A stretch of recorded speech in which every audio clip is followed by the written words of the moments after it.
सूरज चलने का काम करेगी, नृत्य देखने का काम करेगी। वो 3 मंडलों में नहीं है। वो शारीरिक मंडल से ऊपर उठोगे, मन का मंडल आएगा, मन के मंडल से ऊपर निकलोगे, रूह का मंडल आएगा, और रूह के मंडल से जब ऊपर चले जाओगे, वो चौथा पद है संतों का। अब दुनियादारी के लोग कहते हैं कि वो तो चौथा लोक बताते हैं। अरे लोगों को समझते नहीं हो, अज्ञान में बहे जा रहे हैं लोग।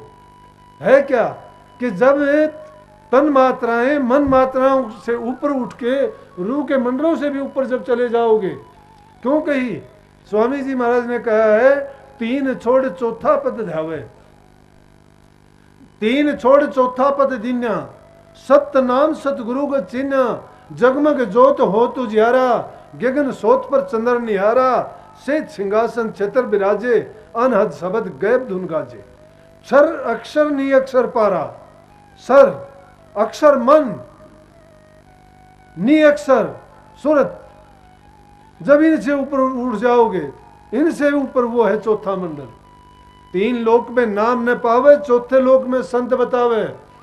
कहां बताएंगे? जो सतगुरु पूरा मिल जाता तो वो भेद नाम का गाता। ये ढूंढे त्रिलोकी माही, नाम बसे चौथे पद माही। 3 लोक में नाम न पावे, चौथे लोक में संत बतावे। संत कौन? जिसने देख लिया है। कौन देखेगा उसको? जो गुरु का प्यारा है। गुरु का प्यारा कौन है? जिसने गुरु की सेवा की है, गुरु ने अपनी चाबी उसको सौंपी है। गुरु प्रत्यक्ष रूप में, अप्रत्यक्ष रूप में, देह रूप में, सूक्ष्म रूप में, गुरु शब्द रूप में, प्रगट रूप में, जाहिर रूप में, हर प्रकार से अपने शिष्य के अंग संग्रह के उसकी रक्षा करता है। और जो गुरु को अपना बना लेता है उसका बाण बांका नहीं हो सकता, बाण बांका नहीं हो सकता, क्योंकि जिसके रक्षक सतगुरु हैं। और जिस दिन सतगुरु उसको ले जाना चाहेगा तब किसी का कोई जोर नहीं चलेगा। क्यों नहीं चलेगा? कि जब तक उनसे काम लेना होता है सतगुरु ने, तब तक उस जीव से काम लेते हैं। इसलिए ये गुरु के गीत गाए गए सारे के सारे। दुनियादारी के लोग इन बातों को नहीं जानेंगे। दुनियादारी के तो उस गुरु को बड़ा मान लेंगे कि किसी ने कह दिया कि जा तेरा प्रमोशन हो जाएगा, हो गया, जा तुझे नौकरी मिल जाएगी, मिल गई, जा तुझे संतान हो जाएगी, हो गई। कितने लोग आते हैं कि जी ये लड़का आपने दिया, मैं नहीं मानता मैंने दिया, मैं किसके लड़के देता हूँ। लेकिन लोगों का अपना विश्वास है, जो अपने विश्वास का फल पाते हैं। वो ये श्रद्धा लेके आते हैं कि हम जाएंगे, हमें प्रसाद देंगे, लेकिन ये भी ना मान लेना नहीं देता। संत दे के भी कहते हैं कि मैं नहीं करता। क्यों नहीं करता? वो खुद नहीं करते, उनका कर्ता करता है। मैं नहीं करता, मेरा सतगुरु करता है। मैं मेरी नहीं, मेरी लाज मेरी सतगुरु रखता है। जो जिसका हो गया उसकी लाज वो रखेगा। तुम्हारे बच्चे को कोई पीटता है, पीटने दोगे क्या?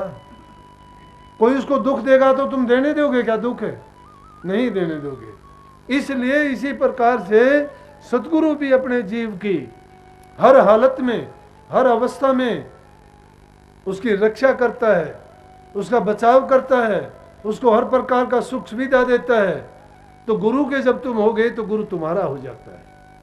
तो दुनिया में जब आते हो, मांगने वाली चीज होती है, एक ही चीज को मांग लो ना। जिस प्रकार से इस दुनिया में सारी चीज पैसे से खरीदी जाती है, पैसा जिसके पास वो कोई चीज खरीद ले, लेकिन परलोक में जो चीज मिलेगी ना वो गुरु के बिना नहीं मिलेगी। इसलिए गुरु को अपना लो, तुम्हें कोई चीज मांगने की जरूरत ही नहीं रहेगी। सब आए उस एक में, डाल पात फल मूल, अब लेने को क्या रहा, गए जब पकड़े मूल। लेकिन ये हमारा कलमा उन लोगों के लिए है जो इस संसार को दुख रूप समझते हैं, जो जन्म मरण से छुटकारा पाना चाहते हैं, जो मनुष्य जीवन का पूरा लाभ उठाना चाहते हैं, जो चाहते हैं कि हम दुनिया में दोबारा से ना आए, अपने कर्म का लेखा अभी पूरा करके जाएं, ये उन लोगों के लिए है। लेकिन प्रेमियों एक बात सुनो, अगर सत्संगी हो तो आपस में नफरत, घृणा और ये द्वेष की भावना आप त्यागनी पड़ेगी। ये शिक्षा हमारी नहीं है, ये पाठ में किसी को नहीं पढ़ाता। आपस में सत्संगियों का भी जब प्यार नहीं है तो तुम ना गुरु के, ना पीर के, ना दुनिया के, ना रिश्तेदारों के और ना समाज के हो। किसी से नफरत ना करो, सब अपने हैं, सब उस परमात्मा के बनाए हुए हैं। जब तुम प्यार करना सीख जाओगे तो समझ लेना कि तुम भक्ति के मार्ग में भी जीत जाओगे। अगर तुम्हारे दिलों में प्यार नहीं है और तुम्हारा छोटी सी बात को भी तुम लेके आपस में झगड़ा करते हो, नहीं, अगर कोई बात होती है, हमारा मत है दीनता का, गरीबी का, बंदगी का। दीनता करो, बंदगी करो और गरीब बन के वो काम करो। आज आते वक्त मैंने देखा कि किसी कारणवश, छोटी सी बात है, मैं हर बात को देखता रहता हूँ, सोचता रहता हूँ, जो भी घटना में देखता हूँ, चलते फिरते उठते बात करते, मैं जो भी बात देखता हूँ, मैं अब भी मेरा सत्संग होता रहता है। तुम्हें तो मैं बताता हूँ, मैं सत्संग करता रहता हूँ। सत्संग करने का मतलब मैं खुद उन चीज़ों से ये चीज़ें ग्रहण करता हूँ हमेशा। तो रेल रुकी हुई थी, काफ़ी लंबी लाइन लगी गाड़ियों की, हमारी गाड़ी भी साइड में लगा दी, इन्होंने लगा ली। तो ये निकलना पहले चाहते थे, बड़ी बड़ी गाड़ियाँ, ट्रक फंसे हुए थे। दो चार अपने साथी उतर के गाड़ियों में से और बराबर में गए, तो इन्होंने क्या दीनता की, देखते ही बढ़ती थी। अगर आदमी ऐसी दीनता सीख जाता है तो मैं कहता हूँ जीत जाता है अपने जीवन में। तो इन्होंने क्या किया कि बस वाले के सामने हाथ जोड़े, बस वाले ने या तो स्टार्ट कर ली थी, उसने रोक दी। फिर एक ट्रक वाले के सामने हाथ जोड़े कि भैया गाड़ी निकलने दिए, वो वहीं के वहीं रुक गए। एक गाड़ी के बजाय ये 15 गाड़ियाँ निकलेगी। किस चीज़ ने निकाल दिया? अगर ये आंख दिखाते, अगर रौब दिखाते कि फलाना आदमी आता है तो रुक जा, तो झगड़ा होता कि नहीं? नहीं। जो प्यार में दवाई है, जो प्यार के अंदर जज्बा है जिस बात का, उस सब के मनों को जीत लेता है।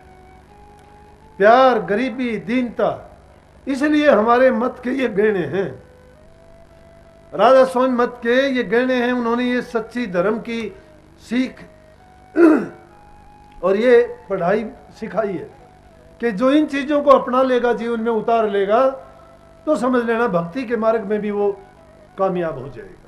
लेकिन जब तक इन चीज़ों को नहीं अपनाओगे, आज घरों में देखते हैं सास बहू की लड़ाई है, बाप बेटे की लड़ाई है, भाई भाई की लड़ाई है। और लड़ाई किस चीज़ के लिए है?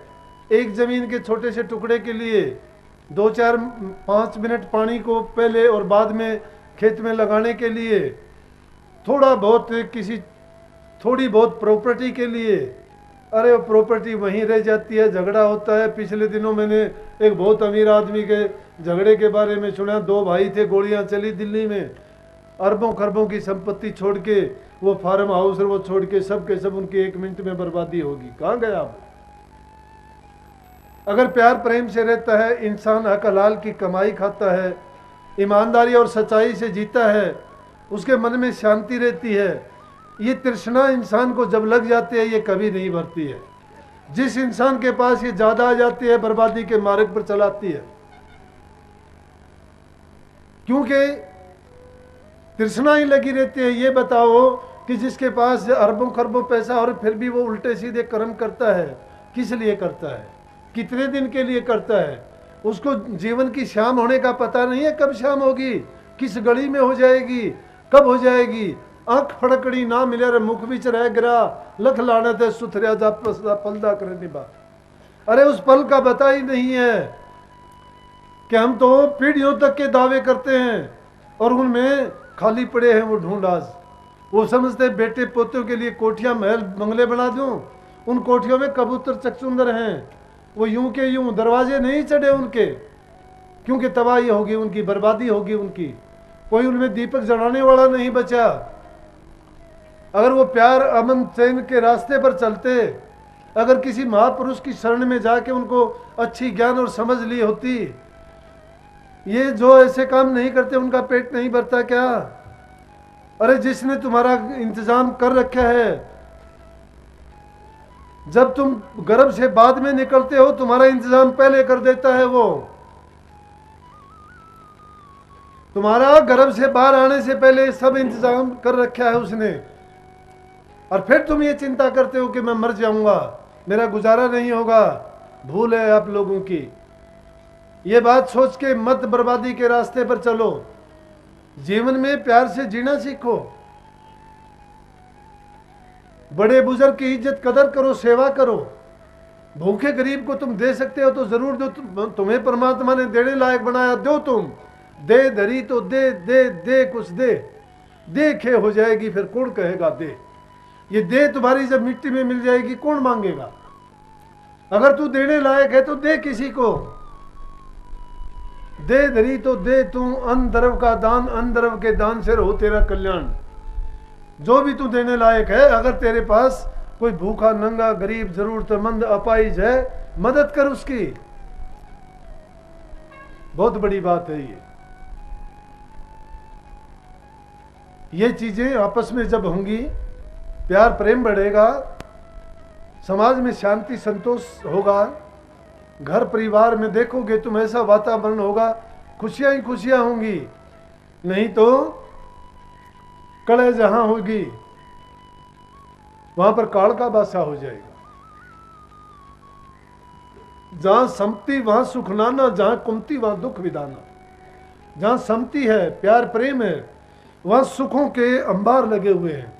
और जहां कुमति है, दुर्बुद्धि है, पाप है, छल कपट बेईमानी है, वहां पर अनेक प्रकार के दुख और कष्ट जन्म ले लेंगे, तबाही आ जाएगी, बर्बादी हो जाएगी। जहां भी बर्बादी हुई है उनके यही कारण रहे हैं, झगड़े की यही जड़ रही है, ये माया का खेल है। इसलिए भाई आप सत्संगी हो, दूसरा अगर करता है तो तुम उसकी तरह से उन जैसे ना बनो, फिर उनमें और आप में अंतर कोई नहीं है। बुरे के साथ बुरा करता है, दुनिया का व्यवहार है, लेकिन बुरे के साथ तुम अच्छा करके दिखाओ, देखो फिर क्या होगा उसका नतीजा। वो कितना दिन बुरा करेगा, अगर करेगा तो बुराई को देख के तुम बुराई ना सीखो। ये ना सीखो कि उसने बुरा किया था, उसका कुछ नहीं होगा, मेरा क्या होगा। आज समाज में बुराइयां इसीलिए पनप रही हैं, कहते हैं कि उसका क्या कर लिया, कानून ने क्या कर लिया, किसी ने क्या बिगाड़ लिया। उसका जो बिगड़ता है आप नहीं समझते। उसका ये देखो कि वो कितने दिन के लिए उसने बिगाड़ा है, 2 साल, 4 साल, 5 साल, फिर उसका परिणाम देखो। और फिर किसी को बुराई की देख के, बुराई क्यों देख के रास्ते पर क्यों चलते हो। बुराई से देख के बुराई से बचने का कोशिश करो, लेकिन तुम अच्छा रास्ता ना छोड़ो। एक इंसान अगर अपनी बुराई को नहीं छोड़ता है, ना छोड़ो। आप अच्छा करो, आपका अच्छा होगा। पापी से घृणा ना करो, कोई भी आदमी बुरा नहीं है। बुराई क्या है, बुराई जो करता है वो बुराई है। अगर वो बुराई को छोड़ दे तो बुरा नहीं है। वो इंसान है, हमारी तरह है। उसमें जो बुराई है वो बुरी है, उस बुराई को ना करो, वो पाप है, उस पाप से बचो। लेकिन और जब जब भी बुद्धि में मलिनता आती है, बुरा विचार आता है, बुरा ख्यालात पनपता है, उसी टाइम सतगुरु को याद करो, नाम को याद करो, और तब मन में कहो कि मेरे विचारों को पवित्र करो, ये फिर बिगड़ते जा रहे हैं। कदम कदम पर इसकी रखवाली करने के लिए सतगुरु को जब याद करोगे, ज्यों ज्यों जब घर में दीपक जला दिया जाता है तो अंधेरा भाग जाता है। जब बुराइयां दिल में आती हैं तो सतगुरु को याद करोगे तो उनका वो ज्ञान, वो प्रकाश रूप में होके तुम्हारे उस अज्ञान को धो देगा और भाग जाएंगे वो बुरे विचार, बुरे ख्यालात, बच जाओगे बुराइयों से। इस प्रकार से धीरे धीरे करते करते एक दिन आप बिल्कुल साफ, पाक और पवित्र हो जाओगे। और जब मन आपका पवित्र हो जाएगा, परमात्मा को ढूंढने कहीं नहीं जाना है, जहाँ खोजोगे वहाँ वहीं पे है। तो हाजिर नाजिर होकर तुम्हारे सामने हर रूप में, हर काम में, हर चीज़ में उसका ज़हूर आपको दिखाई देगा, प्रकट हो जाएगा। इसलिए भाई नाम को ना भूलो, बुराइयों को छोड़ो, अच्छाइयों को अपनाओ, प्यार प्रेम के मार्ग पर चलो। यही संदेश है आप लोगों के लिए। नए साल का इस प्रांगण में सत्संग, यह आपका संदेश लेके आया है कि पहले जो भूल किए उन भूलों को छोड़ के आगे से और भी ज़्यादा अच्छे काम करें और अपने जीवन को कामयाब बनाएं, सफल करें। और सतगुरु से मैं विनती करूंगा कि वो भी आपके इन बुरे विचारों को मिटाएं, आपको सद्बुद्धि दें, भक्ति में आपके मन को लगाएं और काल और माया से आपको बचा के रखें और आपके जीवन में खुशियां ही खुशियां भर दें। सबको राधा।